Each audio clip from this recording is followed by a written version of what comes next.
La nature ne redémarre pas sur une décision administrative romaine. En réalité, si l'on suit les cycles de Gaïa, nous sommes en pleine transition. Le 21 mars 2026 marquera le véritable basculement vers le nouvel an et le retour de la lumière. Et si je dois être tout à fait honnête avec toi, même si j'aime la sagesse de chaque cycle, je suis particulièrement heureuse que l'année du serpent soit derrière nous. L'année du serpent, c'était 2025 et quelle année! Le serpent, c'est l'animal qui rampe, qui est en contact direct avec l'ombre, les secrets et les profondeurs. C'était une année de de shedding permanent et muet, parfois fait mal. On a dû laisser des morceaux de peau, des versions de nous-mêmes qu'on pensait définitives sur le bord du chemin. C'était une année d'introspection, parfois épuisante, où l'on a été forcé à regarder nos propres démons en face, sans artifice. On a fini ce cycle un peu à vif, la peau neuve mais encore fragile. Mais là, on sent le sol vibrer sous nos pieds. Le 29 janvier, nous entrerons officiellement dans l'année du cheval de feu. Le cheval, c'est le galop, c'est la liberté, c'est l'élan vital qui ne demande pas la permission. C'est une énergie de mouvement qui nous sort de la terre pour nous propulser vers l'avant. Mais attention, on ne peut pas monter ce cheval avec notre vieille peau de serpent. On doit finir de muer maintenant pour être prêt et prête à tenir les rênes de cette puissance de feu. Bienvenue dans l'épisode 29 de Trouve ton flow, votre podcast préféré qui lie la psychologie, spiritualité, développement personnel et les relations à nous-mêmes et aux autres. J'ai encore vérifié mes stats et cette fois sur YouTube. Et waouh, quelle surprise! Je vous dois des excuses et je dois aussi avouer que j'ai longtemps utilisé YouTube, cette plateforme, comme un simple espace de stockage. Je l'utilisais vraiment pour poster des vidéos en privé et envoyer les liens aux personnes concernées, surtout le Sex and Flow Club. Mais depuis que j'ai repris ce podcast, quand j'enregistre un podcast sur Spotify, il s'envoie automatiquement sur YouTube. Parfois, je vérifie juste que voilà, l'envoi s'est passé correctement. Et je reçois de plus en plus des notifications avec des chiffres auxquels je ne suis pas habituée. Et quand j'ai regardé de plus près, j'ai découvert que déjà, les vues sur YouTube sont beaucoup plus que ce qui se passe sur Spotify et sur Apple Podcast. Et puis, j'ai découvert que 60% de l'audience était masculine. C'était une grande surprise parce que dans ma carrière, sans doute, parce que je suis une femme, j'ai toujours eu une audience majoritairement féminine. Et c'est la première fois que je reçois autant d'attention masculine dans ce contexte, si tu vois ce que je veux dire. Et je suis tellement reconnaissante de votre présence ici, messieurs. Merci, merci vraiment infiniment pour votre attention et surtout pour votre intérêt. Je prends cela comme un signe divin, car lors du dernier cercle de femmes que nous avons fait dans le désert, il s'est passé quelque chose avec l'un des participants masculins et il y a eu un petit accrochage.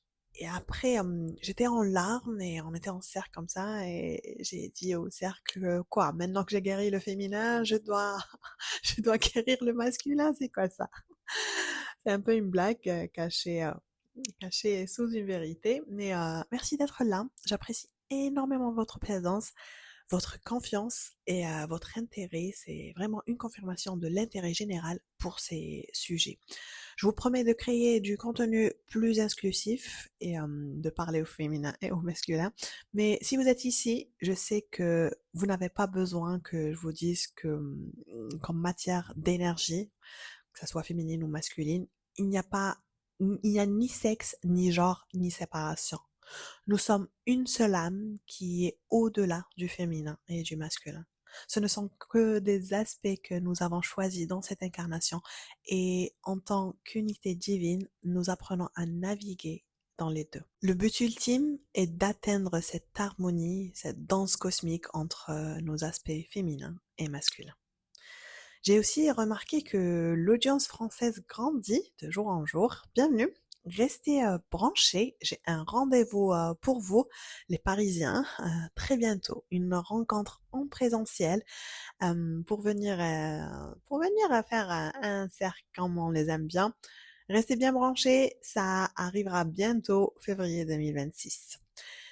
Aujourd'hui, on va parler spiritualité, on va quitter le laboratoire de la psychologie pour entrer dans le temple de la spiritualité et du mystique. On va parler de la loi de l'unicité divine sous son angle le plus ésotérique. Prépare-toi car on va briser le plafond de verre de ton mental. Dans l'épisode précédent, je t'ai expliqué que l'autre est un miroir, mais la version ésotérique va plus loin. L'autre n'est pas ton miroir, l'autre est toi dans un autre costume. Comprendre l'unicité n'est pas une simple curiosité intellectuelle, c'est le prérequis indispensable pour devenir un co-créateur de la réalité consciente et puissante. Tant que tu te sens séparé de la source, tu agis avec une force limitée, celle de ton petit ego. Mais quand tu réalises que tu es une extension directe du tout, ta volonté s'aligne sur la volonté de l'univers. Tu ne forces plus les choses, tu les permets. Devenir un co-créateur, c'est comprendre que si tout est un, alors la main qui crée et la matière créée sont la même substance. Ta puissance de manifestation devient alors illimitée, car tu ne cherches plus à obtenir quelque chose de l'extérieur, tu cherches à exprimer ce qui bouillonne déjà à l'intérieur. Toutes les grandes religions, traditions et sagesses, sans exception, pointent vers ce fil d'or de l'unité absolue. Dans l'islam, cette vérité s'incarne d'abord dans la sunna. Le prophète, sallallahu alayhi wa sallam, est le modèle absolu de Al-Insan al-Kamil, l'homme universel. Pourquoi? Parce qu'il est celui qui a parfaitement poli son miroir intérieur pour refléter l'unicité sans aucune distorsion d'ego. Sa sunna, ce n'est pas une liste de règles rigides, c'est l'art de l'équilibre parfait. C'est nous montrer comment vivre l'unité au cœur, même dans la multiplicité du monde. Lorsqu'il nous enseigne, nul d'entre vous n'est croyant tant qu'il n'aime pas pour son frère ce qu'il aime pour lui-même, il ne donne pas un conseil de politesse, il décrit une loi biophysique et spirituelle. Puisque nous sommes un, servir l'autre est l'unique moyen de se nourrir soi-même. Et c'est ici que le soufisme vient craquer le code de notre perception. À travers la notion de Wahdat al-Wujud, l'unicité de l'être, Ibn Arabi nous rappelle qu'il n'y a qu'une seule et unique réalité. L'univers n'est pas à côté de Dieu, il est la manifestation de ses noms. La séparation n'est qu'un voile de l'ego, une illusion d'optique. Et pendant que je faisais mes recherches sur le sujet, j'ai trouvé plein de ayats, des versets du Coran qui venaient justement appuyer encore, éprouver cela. Par exemple, je dois m'excuser pour ma prononciation, سمحولي إذا ما شكلت مليح, mais كاين آية qui dit فأينما تولوا فتم وجه الله, qui veut dire où que vous vous tourniez, là est la face d'Allah. Et il y a une autre ayah qui est tellement profonde qui dit que وَنَحْنُ أَقْرَبْ إِلَيْهِ مِنْ حَبْلِ الْوَرِيدِ. Nous sommes plus près de lui que sa veine jugulaire. Et une autre qui dit هو الأول والآخر والظاهر والباطن. Moi, je pense que ça fait pas juste référence, c'est la manifestation et l'incarnation de cette loi spirituelle, la loi de l'unicité. On retrouve cette notion aussi dans le judaïsme et particulièrement dans la Kabbale. On explore, encore une fois je dois m'excuser pour ma prononciation, la notion de le Ein Sof, l'infini au-delà de toute définition.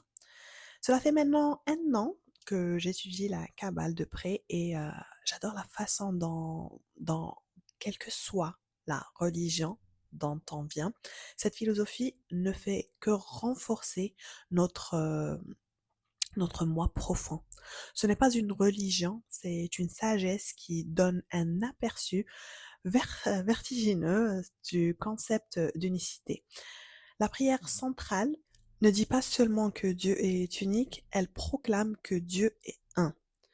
Tout ce qui existe est une émanation de cette lumière infinie. La séparation n'est qu'un Tzimtzum. Encore une fois, je m'excuse pour ma prononciation. C'est une contraction apparente de la lumière pour laisser un espace au vide où nous pouvons jouer notre rôle d'avatar dans ce monde de la forme. C'est comme si le divin était retiré un instant pour nous laisser la scène tout en restant la substance même de la scène.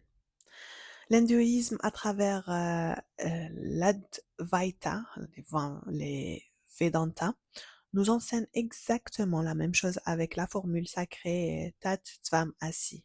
Tu es cela. Il n'y a pas de différence entre l'Atman, ton âme individuelle, et le Brahma, l'âme universelle. L'illusion de la séparation, la Maya, est ce qui nous fait croire que nous sommes vagues isolées alors que nous n'avons jamais cessé d'être l'océan. Le christianisme mystique nous offre la même vision à travers le concept du corps mystique. Maître Ishaq disait « L'œil par lequel je vois Dieu est le même œil par lequel Dieu me voit. » Il n'y a pas deux regards, il n'y a qu'une seule vision. Ce que vous ferez au plus petit d'entre les miens, c'est à moi que vous le ferez. C'est la reconnaissance que nous sommes les cellules d'un même organisme. Et cet organisme est divin. Et enfin, le bouddhisme nous parle de l'inter-être. Le maître Thich Anna nous expliquait qu'une feuille de papier contient le nuage, la pluie, le boucheron et le soleil. Sans le nuage, pas de pluie. Sans la pluie, pas d'arbre. Sans l'arbre, pas de papier. Rien n'existe de manière indépendante en soi. Nous sommes un tissage, pas des fils isolés. Si tu tires un fil, tout le tissu bouge.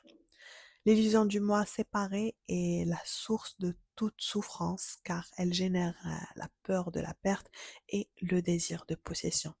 Mais quand tu réalises l'inter-être, tu réalises que tu es la terre, tu es l'air, tu es l'autre. La compassion n'est plus un effort, c'est une évidence.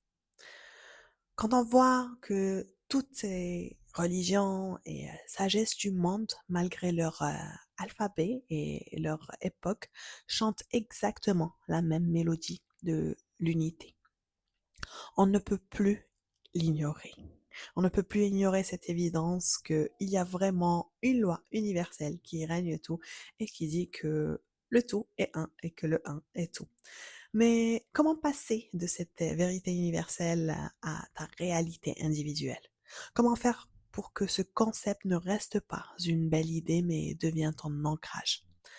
Cela demande de muscler ta foi. Que tu l'appelles Dieu, l'univers ou la source, renforcer ta croyance en cette puissance, c'est renforcer la croyance en toi-même. Car si tout est un, tu es une extension de cette force. C'est cette certitude qui t'apporte une paix inébranlable et une force tranquille. Quand tu arrêtes de te sentir isolé, tu réalises que ta capacité à créer ta propre réalité n'est pas un souhait, c'est un droit de naissance. Tu n'es plus seul face au monde, tu es le monde qui agit à travers toi. Maintenant, à toi de me poser une question et, pose-moi la question pourquoi? Pourquoi est-ce que comprendre cette loi ou ce concept est le raccourci ultime de la manifestation, comprendre la manifestation? Ben, la réponse est simple, car c'est ici que ton mindset de joueuse change radicalement. Si tu fonctionnes avec la loi de l'attraction, tu es un et une mendiante. Tu demandes à l'univers de t'apporter quelque chose que tu n'as pas. Tu crées une distance entre toi et ton désir. Mais si tu fonctionnes avec la loi de l'unicité, tu es une souveraine et un souverain. Puisque tout est un, ton désir ne peut pas être à l'extérieur de toi. Et rappelle-toi de ça, on va revenir. Ne peut pas être à l'extérieur, tout est à l'intérieur. Manifester, ce n'est pas faire venir, c'est révéler. Des marqueurs. C'est enlever le voile de la séparation qui te fait croire que tu n'as pas ce que tu es déjà. Et je répète ça, c'est enlever le voile de la séparation qui te fait croire que tu n'as pas ce que tu es déjà. Ouh! C'était assez puissant, aussi presque aussi puissant que le cheval de feu qui arrive et qui demande cette fois absolue la certitude que l'objectif et le coureur sont la même chose. Ésotériquement, l'unicité te donne accès à ce que j'appelle la mésoscience. C'est la capacité d'influencer le tout en changeant simplement ta propre fréquence. Tu n'es pas une goutte dans l'océan, tu es l'océan tout entier dans une goutte. Dans cet hiver de gestation, avant que le galop du cheval ne commence, je t'invite à méditer sur cette question. Si je savais au fond de mes cellules que je suis connecté à chaque ressource, chaque opportunité et chaque être de cet univers, de quoi aurais-je encore peur? Quoi d'autre est possible? C'est une chose de comprendre l'unicité intellectuellement et c'est une autre chose de la ressentir dans ses muscles au réveil. Au 6 AM Flow Club, c'est exactement ce qu'on fait. On ne fait pas juste du yoga ou de la méditation, on pratique la co-régulation. On utilise l'énergie du groupe pour se rappeler chaque matin qu'on est des archipels reliés par la même source. Rejoins-nous pour préparer ton passage vers l'année du cheval. On se retrouve dans le confort de notre salon et notre espace de yoga virtuel, ce studio en ligne, pour venir pratiquer le yoga, la méditation, les exercices de respiration et le flow. C'est un groupe de yoga, mais plus que ça, c'est un groupe de soutien, de motivation. On est là à, à se garder on track, à s'auto-motiver et motiver le groupe. Je te laisse toutes les informations pour nous rejoindre dans la description de cette vidéo, que ce soit sur YouTube, Spotify, Apple Podcast ou peu importe où est-ce que vous êtes en train d'écouter ce podcast. Et, euh, et voilà, je tiens aussi à rappeler que c'est un groupe caritatif. Le format, c'est un abonnement mensuel de paye ce qui te semble juste. On a fait en sorte d'éliminer toutes les frictions. Il n'y a pas que moi, il y a aussi d'autres profs, ce qui va te donner accès à différentes approches, façons d'être, façons de faire et pratiques aussi. Donc, quelques dernières consignes avant de finir cet épisode. 1. Garde ta couverture. L'année n'est pas encore finie, mais elle est en pleine hibernation. Bois ta tisane, ton thé, mais prépare-toi. Déjà, le nouvel an chinois arrive. Il arrive très bientôt. Et mais on a encore du temps avant le début, le vrai début de l'année. Mais le cheval arrive et il ne transporte que celles qui ont osé muer et qui ont compris qu'elles et qu'ils sont déjà tout. On se retrouve dans l'épisode prochain pour continuer de parler de ces sujets qui nous fascinent. Entre-temps, je te laisse avec un dernier rappel, celui que ton existence est un cadeau de l'univers. Continue de briller et illuminer le monde autour de toi par ta présence pendant que tu trouves ton flow.